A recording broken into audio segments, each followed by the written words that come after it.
Hi there! In the following video I want to show you how to go about answering simplex algorithm questions in the Decision 1 OCR Maths A level. Now, although I'm sort of focusing on that syllabus, this video should be helpful to any A-level maths syllabus where the simplex algorithm is being used. Just to state clearly what I'm going to do in this video, I'm going to use the simplex method for maximization problems, okay, and a key part here is I want to really make clear to you what the value of the variables in the objective function is at any point along while you're doing your simplex method. Now, this video I'm going to main focus is going to show you how to do the simplex method, how to set it out neatly and how to interpret it at various points. However, I'm not going to explain to you why the method or algorithm is working and what exactly the meaning behind each operation is. I'm just going to show you how to do it, how to make sense of the various answers at each stage and the final answer. Okay, let's start straight away with what the standard simplex method problem is. There are three features of a standard simplex problem. The first is that you're trying to maximize some combination of your variables. So it's a maximization problem. The second is that your constraints, the constraints on x and y are less than or equal to constraints. So they're less than or equal to constraints, or equal to. And lastly, there is a non-negativity constraint on your variables. Your x and your y have to be bigger than or equal to 0. This doesn't count in our less than or equal to constraints. This is explicitly that x must be bigger than or equal to 0 and y is bigger than or equal to 0. So firstly, you want a maximization problem. Next, your combinations of x and y are in less than or equal to constraints. And lastly, your actual variables x and y or x, y, z, whatever they are, have to be non-negative. So that's your third aspect of a standard simplex problem. Okay, let's have a go at firstly converting this into a simplex problem. The first thing I'm going to do is I'm going to make this objective function equal 0, and I'm going to convert these less than or equal to constraints into equalities. So I want this as something equal to 0. So I'm going to subtract 2.5x and 3y off both sides, and I'm going to get the following. I'm going to get p, I'm going to write it over here actually, p minus 2.5x minus 3y, leave a gap, is equal to 0. Okay, now I'm going to, I know that 3x plus 6y is less than or equal to 90. If I inserted what's called a slack variable s that was bigger than or equal to 0, I could be sure of making this equal to 90 if I chose s such that it made up the difference. And s is called a slack variable. So I'm going to introduce a slack variable so that now I'll have 3x's plus 6y plus this s, whatever it equals, makes us equal to 90. And I'm going to do another slack variable there. It's probably going to have a different value to s, so I'm going to call it t, and I'm going to introduce that, so 2x plus y plus t is equal to 35.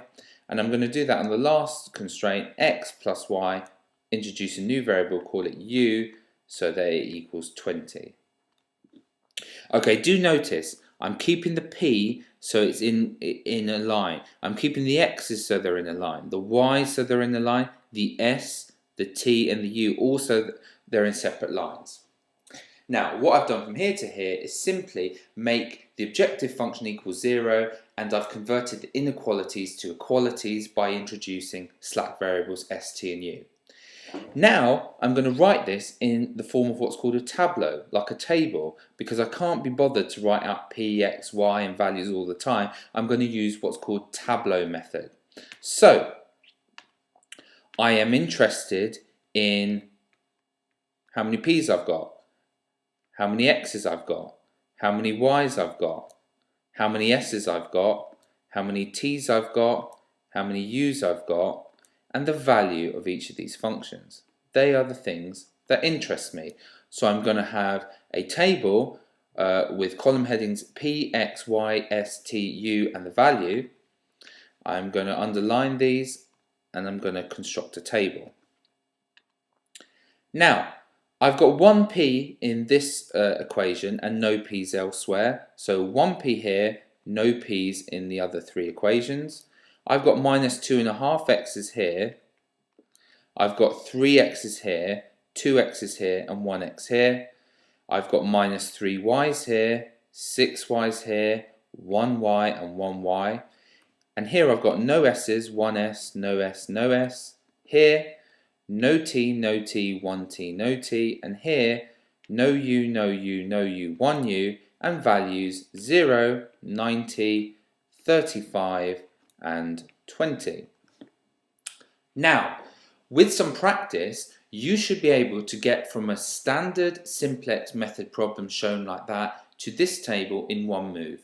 There would be no need to make them equal to 0 and introduce stat variables. You should be able to, in almost one move, convert to here. Okay, so you're just going to need to practice that. But for now, I'm showing you each stage. Now, I'm going to tell you the meaning of this tableau.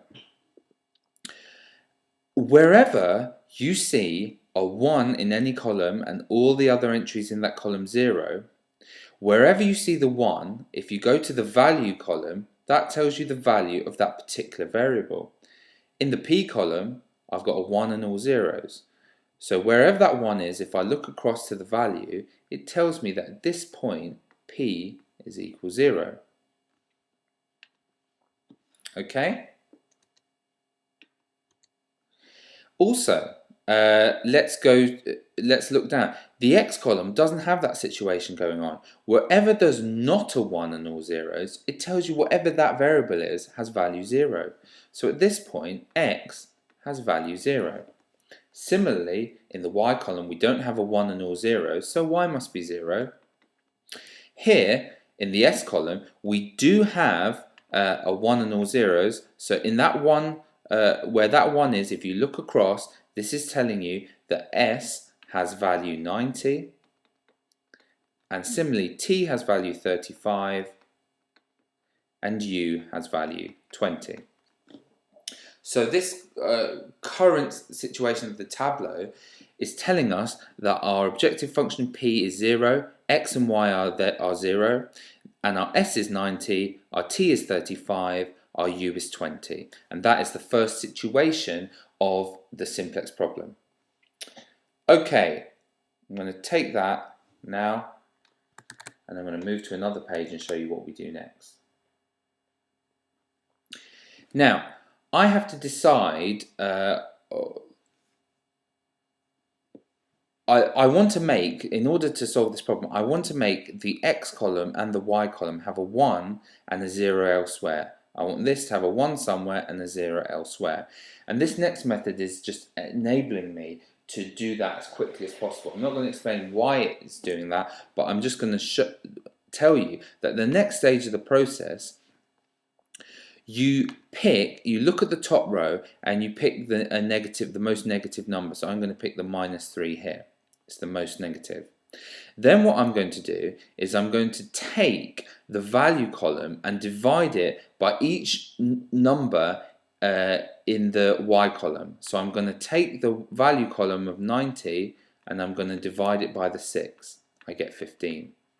I'm going to take the 35 and I'm going to divide it by the 1. I'm going to get 35. I'm going to take the 20 and divide it by the 1 and I get 20. Whichever the smallest number is, and here it's 15, you're going to choose the corresponding entry in the column to be what's called your pivot entry. And what that's going to mean is, this is the number you're going to make 1, and these other numbers you're going to make 0 using this particular entry. So, by the end of this next stage, that's going to be a 1, and this is going to be 0, 0, 0, by using some multiples of this 6. Right, Let's underline our previous bit of working here. Now, what we're going to do, I'm going to have myself a new, I'm going to end up with a new row 1. I'm going to call it row 1 dash. I'm going to end up with a new row 2. I'm going to call it row 2 dash. I'm going to get a new row 3 dash, and a new row 4 dash. How will I get this to be a 1, this row 2? Well, if I times the whole lot of row 2 by a 6, so my new row 2 is going to be a 6 times whatever the old row 2 was, that will make that 1, and all these others will be changed. Okay, so I'm going to do that to start with. So here, that times a 6 is just 0, that times a 6 is a half, that times a 6 is 1, which is what I wanted, that times a 6 is a 6, that times a 6 is 0, that times a 6 is 0, and 90 times a 6 is 15, as we worked out over here. Okay, now I want a new row 1. The way I prefer doing this is doing it using my old row 2. If I take my old row 1 and I add on a half of row 2, the old row 2, the half of the old row 2, I'm going to end up making that a 0, which is what I want. So this entry is going to end up being a 0. So what am I doing? I'm taking my row 1 and adding a half row 2. Row 1, add a half of that, is still 1. Row 1, add a half of that, which is 1.5. So minus 2.5, add 1.5 is minus 1. I've done this. This, add a half of that, would give me a half. This, add a half of that, would give me 0. This, add a half of that, would give me 0. And this, add a half of that, would give me 45. So that's a 0. Now I want to make these both zeros as well. How am I going to do that? Well, what I'm going to do is I'm going to take my old row 3 and I'm going to subtract a 6th of old row 2 minus a 6th of old row 2. And similarly with row 4, the same thing will work. I'm going to take my old row 4 and I'm going to subtract a 6th of this row minus a 6th of row 2. Okay, and then I'm going to write down my answer. So let's try and do it. That take away a 6th of that would be 0. That take away a 6th of that is 0. That take away a 6th of 3 is a half, would give me 1.5, which I'm going to write as 3 over 2. That take away a 6th of that is going to be minus a 6. That take away a 6th of that is still 1. That take away a 6th of that is 0. And 35 take away a 6th of 90, which is 15, would give me the answer 20. This take away a 6th of that is 0. This take away a 6th of that, or a 6th of that is a half, so 1 take away half is a half. That take away a 6th of that is 0, as I wanted. That take away a 6th of that is minus a 6. That take away a 6th of that is 0. That take away a 6th of that is still 1. And that take away a 6th of that, which is 15. 20 take away 15 is 5. Okay, now, and we have our second position of the simplex method, the simplex tablet. Here's our second position.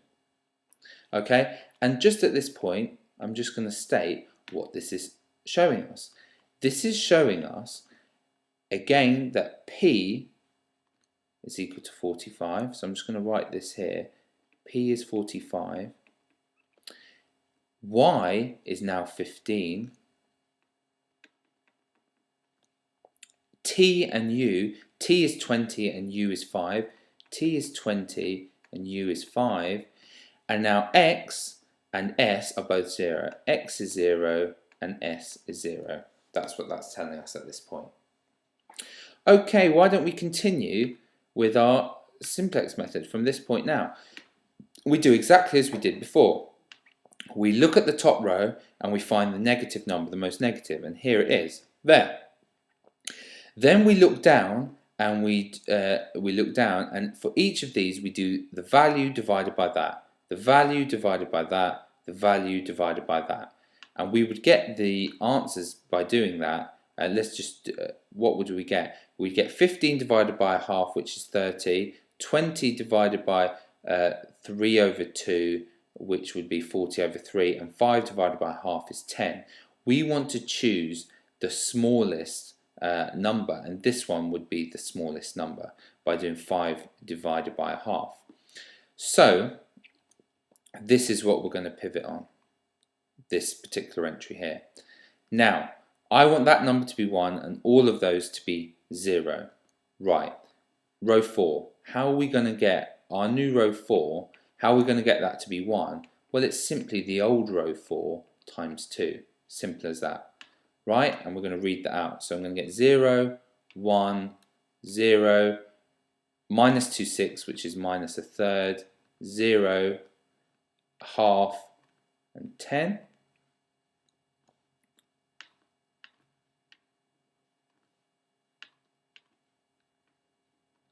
And now I want all these entries to be 0 now. I want all these entries above to be 0. Right, let's do it from the top. How would I get that? A new row 1, I would take the old row 1 and add 2 lots of row 4. So this plus 2 lots of this is 1. This plus 2 lots of this is 0. This plus 2 lots of this is still 0. This plus 2 lots of this would be a half minus a third, which is a sixth. This plus 2 lots of this is 0. This plus 2 lots of this is 2. This plus 2 lots of this is 55. Now, how would I get this to be a 0? Well, for a new row 2, I would take the old row 2 and I would subtract row 4. So it's going to be the old row 2 subtract row 4. This take away this is 0. This take away this is 0. This take away this is 1. This take away this would be a third, because a 6 plus a 6 is 2 6, which is a third. This take away this is 0, and this take away this is minus 1. This take away this would be 10. And the last one, how would I get a new row 3 where that entry is 0? Well, I would have to take the old row 3 and subtract 3 lots of row 4. Subtract 3 lots of row 4 away from it. Okay, this take away 3 lots of this is 0. This take away 3 lots of this will give me the 0 I want. This take away 3 lots of this is 0. Minus a 6 take away minus 3 over 6, which is effectively a half take away 6, which is a third. And you would get this take away 3 lots of this, which is still 1. This take away 3 lots of this, which is minus 3. And this take away 3 lots of that, which would be 5. Now the simplex algorithm tells you to stop when the whole of the top row, apart from that entry there, has non-zero entries. So here we've got no negatives, so we know to stop. Right, let's just take a little time here to think, what does this mean? Here we've got a 1 and all zeros, so P must have value 55. Here we've got a 1 and all zeros, so X must have value 10. Here we've got a 1 and all zeros, so Y must have value 10 as well. And here we've got that they're not 1 and all zeros, so S must equal 0. Here we do have a 1 and all zeros, so T must equal 5. And here U must equal 0. Okay? Okay, so here is our final answer here at the bottom. Now I'm just going to take these answers here, I'm going to bring it onto the original problem and just see if it all makes sense. We found by the simplex method that P was 55, that was the maximum, when X was 10 and Y was 10. Let's check it works. If X is 10 and Y is 10, I do get 55, so that works. Do they satisfy the constraints? 3 times 10 plus 6 times 10 equals 90 with no slack. That works, because we had no slack. 2 times X is 20, plus another 10 is 30, and we have 5 slack, so that works. And X plus Y is 20 and we had no slack there. So, and our x and our y are bigger than 0. So we've satisfied the original problem, and we've said that the maximum value of this function here is 55 when x is 10 and y is equal to 10. Okay, I'm going to continue by showing you another example, slightly more complicated, and it's not a non-standard simplex problem. Now, why could this be non-standard? Well, firstly, it's a minimize, not a maximize. And secondly, one of the constraints here is bigger than or equal to, so that makes it a non-standard problem. To use the simplex method, we need to convert it to a standard simplex problem. Minimizing this, okay, is equivalent to maximizing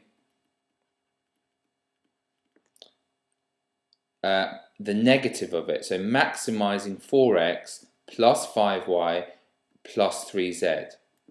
Okay, so the equivalent of minimizing this is to maximize this. So I'm going to maximize something called, let's say, q equals that. Okay, and I'm going to convert that constraint in a less than or equal to by simply subtracting x, adding y, and subtracting z to both sides.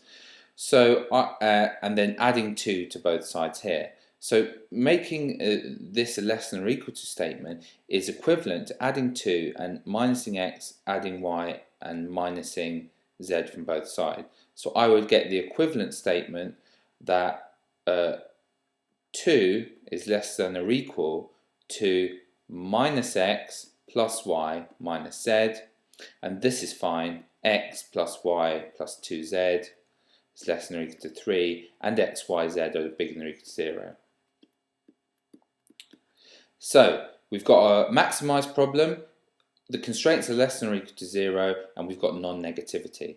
I'm going to try and go straight into putting it in a simplex tableau. What are we interested in? Well, we're interested in q, x, y, z.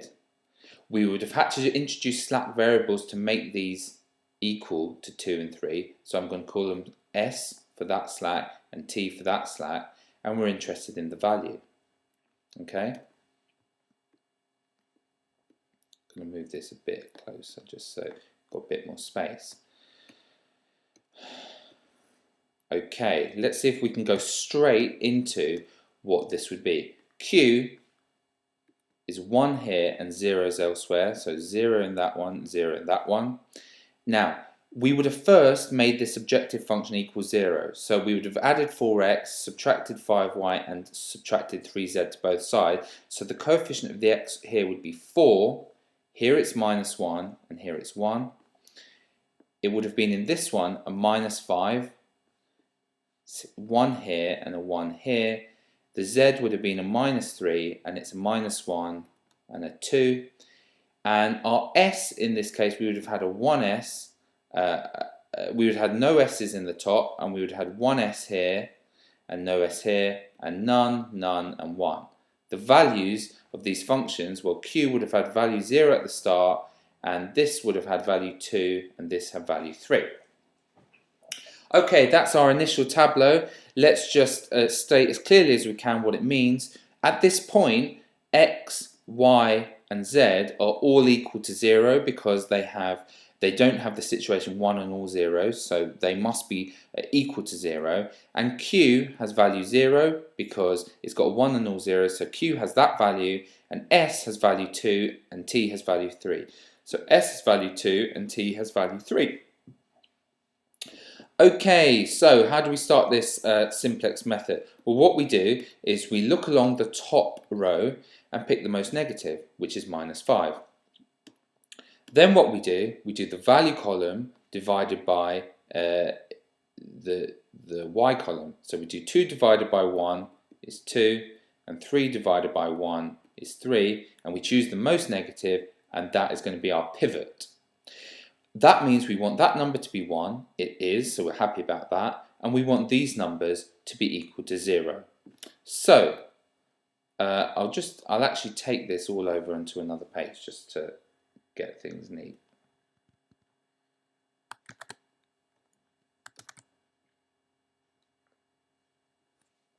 Right, so let's do it. How am I going to make that a 0? Well, what I'm going to do is my new row 1, it's simply going to be the old row 1, okay, plus 5 lots of the old row 2. Okay, how am I going to get that to be a 1? It already is, so my new row 2 is just what row 2 was before. How am I going to be that to be 0? Well, my new row 3 is going to be my old row 3, subtract 1 lot of row 2. And if I carry those out, it will be nice and simple for me. It will make that 1 and these two 0. Right, let's do it. Row 1 plus 5 lots of this would still be a 1. This plus 5 lots of this would be a minus 1. This plus 5 lots of this would be 0. This plus 5 lots of this would be a minus 8. This plus 5 lots of this would be a 5. This plus 5 lots of this is still a 0. This plus 5 lots of this would be 10. Here we're fine in our second column, so just copy it out. 0, minus 1, 1, minus 1, 1, 0 and 2. And here we're going to do that, take away this row. Row 3, take away row 2. 0 take away 0 is 0. 1 take away minus 1 is 2. 1 take away 0 is 0. 2 take away minus 1 is 3. 0 take away 1 is minus 1. 1 take away 0 is 1. And 3 take away 2 is 1. Okay, so we've got the Y column sorted. What is this just telling us now? Let's just state as clearly it's telling us. It's telling us that Q is 10. Okay, it's telling us that X is 0. It's telling us that Y is 2. It's telling us that Z is 0. S is 0. And lastly that T has value 1. Just reading off here. Okay, now I'm nearly done. I need to lastly make that a column with 1s nor 0s. So I look along the top row and I pick the most negative number. So here I'm going to go for this one here. It's minus 8. Then what I'm going to do, I'm going to do that number divided by that number. Now, the Simplex algorithm tells us to ignore any negatives in the particular row we're the particular column when we're doing our pivot. So we're not going to do this calculation. And simply, by default, this has the minimum value of that column divided by that because we ignore negatives. So we're going to pivot on this 3 here.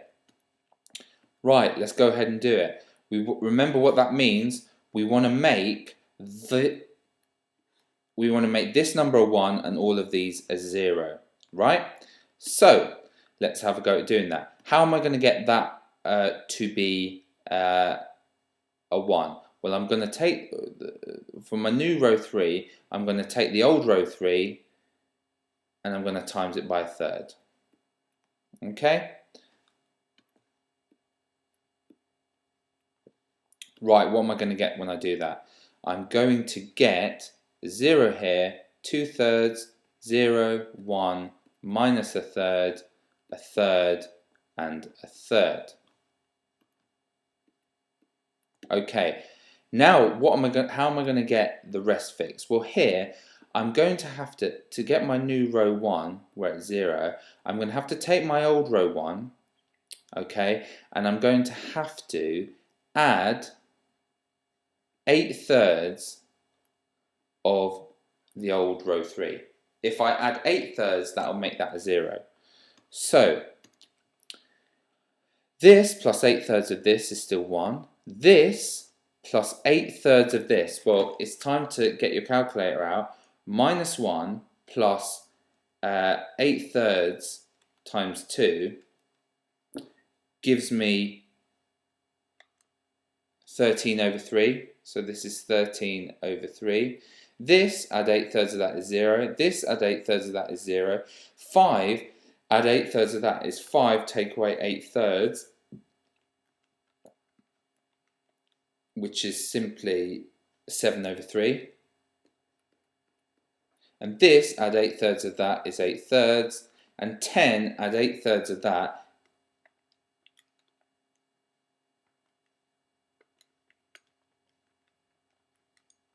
is simply 12 2/3.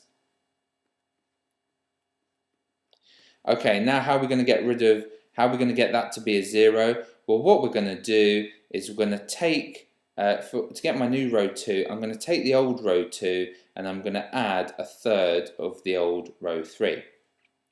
Okay, that, add a third of that is 0. That, add a third of that, well, it's -1.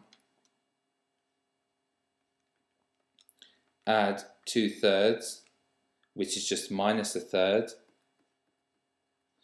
That, add a third of that is still that. Minus a third of that is 0. 1, add a third of that is 2/3. And that, add a third of that is a third. And 2, add a third of that is going to be 2 1/3. Okay, at this point now, we are to stop because the top row has all positives in it, apart from ignoring that. These are all positives, and so that means we can stop using the simplex algorithm. And what is it telling us the answers are? Well, it's telling us that Q has value 12 2/3. X has value 0. Y has value 2 1/3. Z has value a third. S has value 0, and T has value 0. Okay, so now I'm just going to take my answer and I'm just going to use it in conjunction with the original problem. I wanted to minimize this, but I ended up maximizing the negative of that, which is Q is equal to -4x plus 5y plus 3z. So because I got Q having a maximum value of 12 2/3, P, which is the negative of that, must have a minimum value. The solution is P has a minimum value of -12 2/3 at these points here. And let's check that works. If X is 0, Y is 2 1/3, and Z is a third, I would get that P is equal to 0, 4 times 0, minus 5 times 2 1/3, minus 3 times a third. And if you work that out, 5 times 2 1/3, this would actually give me -12 2/3 as I want. Do they satisfy the constraints? Well, X, Y, and Z are bigger than or equal to 0. And if you plug them in, they do actually satisfy these two constraints here. So my solution to this is the minimum value of this objective function is -2 2/3. Okay, when X is 0, Y is 2 1/3, and Z is a third. Thank you very much for listening to this video. I hope you find it useful in your simplex method problems in the examination. Thank you.